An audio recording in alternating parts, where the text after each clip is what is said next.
Zee 24 तास एक पाऊल पुढे. लोकांमध्ये बोलावीत हा याच्यावरचा उपाय आहे. अगदी याच्यावरचा उपाय सांगितलेला आहे. शेवटचे 30 सेकंद मी जातो संदीप प्रधान यांच्याकडे. संदीप, ज्या प्रकारे इथे न्यूज चॅनलवर चर्चा करताना इतक्या समजुतीने चर्चा केली जाते आहे, समन्वय समितीविषयी बोललं जात आहे, हे ऍक्च्युअल ग्राउंडवर मात्र होताना दिसत नाहीये. ते होईल असं तुम्हाला वाटतंय का?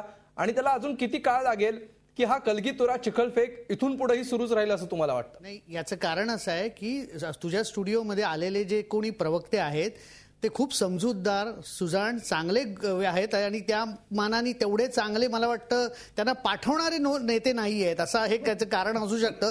त्यामुळे हे बरोबर नाही. नाही आय ऑब्जेक्ट टू दिस. त्याचं कारण असं आहे की प्रवक्ते हे सर्व पक्षाच्या वतीने बोलत असतात. त्यामुळे ज्या पद्धतीने भाषा मुख्यमंत्र्यांबद्दल वापरली गेली त्यांच्यातून पक्ष व्यक्त होत असतो. त्यामुळं त्या पक्षाचे बाकीचे नेते असे सर्व समजूतदारपणाचा एका सारांश म्हणजे प्रवक्ते असतात. नाही बरोबर आहे, पण मग ते जी काही भाषा मुख्यमंत्र्यांबद्दल वापरली गेली ती वापरली गेली नसते असो. तो मुद्दा जाऊ दे. माझा मुख्य मुद्दा असा आहे की आता काल झालेल्या नगरपालिकांच्या निवडणुकीचे जरी निकाल बघितले ना तरी आपल्या लक्षात येईल की 199 जागांपैकी 90 जागा काँग्रेसला मिळाल्या, 60, 62, 65च्या दरम्यानच्या जागा राष्ट्रवादीला मिळाल्या, शिवसेनेला 22 मिळाल्या आणि आशिष शेलार यांच्या पक्षाला 6 जागा मिळाल्या. म्हणजे विरोधी पक्षाचं स्थान जे आहे एक छोटीच आहे. म्हणजे 10 नगरपालिकांची निवडणूक होती. आता हे कदाचित दावा करतील विरोधी पक्ष की आमचं तिथे काही नव्हतं वगैरे, पण एक छोट्या प्रमाणावर जरी पाहिलं तरी आज विरोधी पक्षाची ही अवस्था आहे. त्यामुळे या लढाईमध्ये विरोधी पक्षाची स्पेस हेच दोन, काँग्रेस आणि राष्ट्रवादी काँग्रेस पक्ष आपापसात वाटून घेण्याचा प्रयत्न करतायत. कारण विरोधी पक्ष खूप कमकुवत असल्याचं चित्र आपल्याला दिसतं आणि त्यामुळे ही जी लढाई आहे ती ह्या दोन पक्षांमधली आहे. कारण विरोधी पक्षाची स्पेस हेच आपापसात वाटून घेत आहेत. विरोधी पक्षांची स्पेस वाटून घेतली जाते आहे असं संदीप म्हणतात.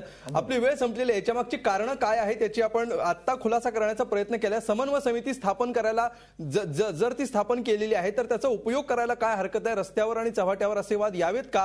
असे मुद्दे, असे प्रश्न यातून उपस्थित झालेले आहेत. आपण बघूया भविष्य काळामध्ये हा कलगीतुरा असा सुरू राहतो रस्त्यावर की आपल्या घरातली भांडणे ही बाहेर आवाज जाऊ न देता काँग्रेस आणि राष्ट्रवादी काँग्रेस आपल्या समन्वय समितीमध्ये मिटवतात हे बघणं महत्त्वाचं ठरेल.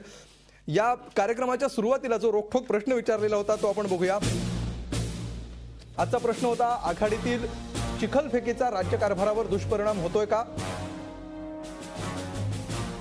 जवळपास 87% लोक म्हणतायत की होय, याचा राज्यकारभारावर दुष्परिणाम होतोय, तर 13% लोक नाही म्हणतायत. यातून खरं तर दोन्ही पक्षांनी बोध घेण्यासारखं आहे. जनतेचं काय मत आहे हे सुद्धा जनतेने नोंदवलेलं आहे. भविष्यात काय होतं हे बघणं महत्त्वाचं ठरेल. तूर्त धन्यवाद सगळ्यांचे या चर्चेमध्ये सहभागी झाल्याबद्दल आणि अत्यंत शांत आणि अभ्यासूपणे आमच्या स्टुडिओमध्ये येऊन चर्चा केल्याबद्दल. रोखठोकमध्ये आज इतकंच. ताज्या बातम्यांसाठी पाहत रहा झी 24 तास एक पाऊल पुढे.